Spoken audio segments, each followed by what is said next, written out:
जैसे अगर मान लीजिए ऊपर का कोण, ये एक कोण और ये वाला कोण, ये दोनों बराबर होता है कौन नियम से? तो संगत कोण से।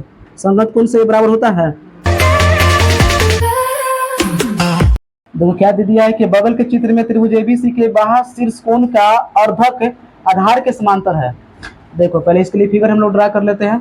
तो फिगर में देखो यहाँ पर क्या है, यहाँ से ए चला गया है सीधे कोण ए। कोण ए का देखो ये पूरा ये कोण जो है अर्धक है, यानी कि ये दोनों बराबर, ठीक है।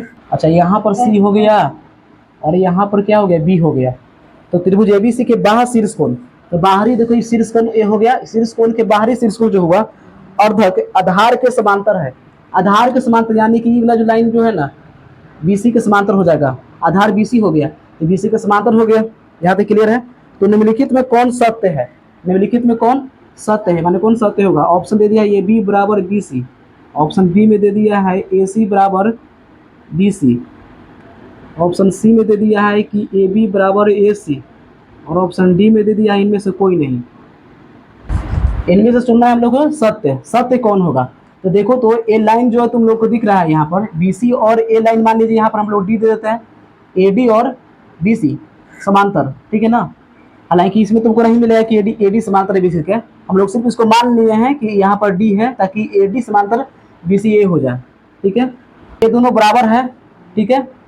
तो यहाँ से कोण देखो तो अगर ये पूरा कोण कहें, ये पूरा कोण, ये पूरा कोण, जैसे मान लीजिए अगर दो लाइन अगर दोनों मान लीजिए समांतर है, ठीक है, तो ई वाला पूरा कोण अगर एक तरफ का देखते हैं अगर हम लोग, जैसे अगर मान लीजिए ऊपर का कोण, ये एक कोण और ये वाला कोण, ये दोनों बराबर होता है कौन नियम से? तो संगत कोण से। संगत कोण से बराबर होता है, बराबर होता है। यानी कि ए वाला कोण और ए वाला कोण तो बराबर हो जाएगा। बोलो ऊपर का जो ए वाला कोण जो दिख रहा है, ठीक है, यानी कोण ए ई वाला पूरा कोण का आधा और ई वाला कोण बी बराबर हो जाएगा, ठीक है। यानी कि पहले हम लोग क्या कर लेंगे ना, इससे कुछ रिलेशन जो मिल रहा है वो कर लो पहले, सबसे पहले यही चीज कर लो। तो देखो तो यहाँ पर ए वाला कोण और ए वाला कोण बराबर हो जाएगा, ठीक है। अच्छा एक और बात ये में देख सकते हो कि ए वाला कोण देखो जेड बन रहा है ना, यहाँ पर जेड बन रहा है, तो ए वाला कोण और ए वाला कोण ना बराबर हो जाएगा, बोलो है ना। यानी डी ए सी, कोण डी ए सी, कोण डी ए सी किसके बराबर हो जाएगा बता दो? डी ए सी, ये वाला कोण सी के बराबर, कोण सी के बराबर हो जाएगा कौन नियम से? एकांतर कोण से। एकांतर कोण से बराबर हो जाएगा, क्योंकि ये ध्यान देने वाली बात इसमें है। फिर से ध्यान दो यहाँ पर। अच्छा ए वाला जो कोण बोले थे और ये वाला कोण जो था वो बराबर हो जाएगा। चलिए तो इसको हम लोग कोण एक मान लेते हैं, इसको कोण दो मान लेते हैं, ठीक है। अच्छा तो कह सकते हैं कि कोण दो किसके बराबर? कोण सी के बराबर। बोलो कोण दो किसके बराबर?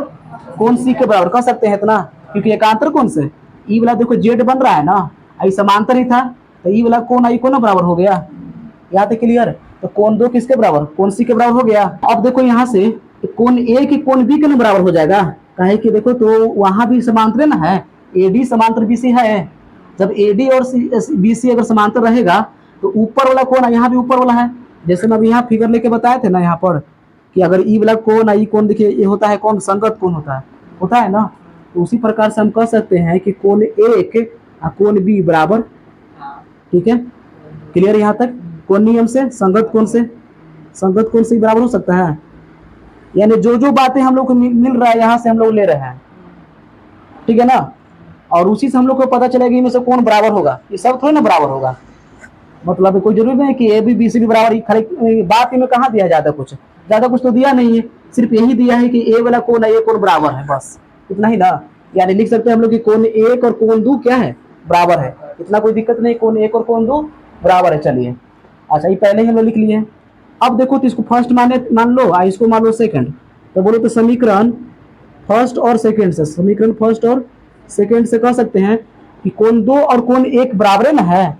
अच्छा तो कोण दो और कोण एक जब बराबर ही है तो हम कह सकते हैं कोण सी और कोण बी बराबर होगा। कह सकते हैं ना कि कोण सी और कोण बी बराबर, ठीक है।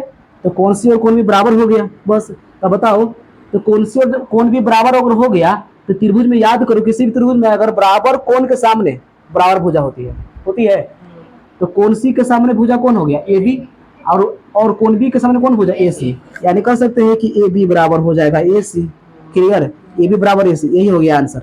ए बी बराबर ए सी कहाँ है देख लो, ऑप्शन सी में। तो ऑप्शन सी हो गया करेक्ट आंसर। क्लियर है? हो गया।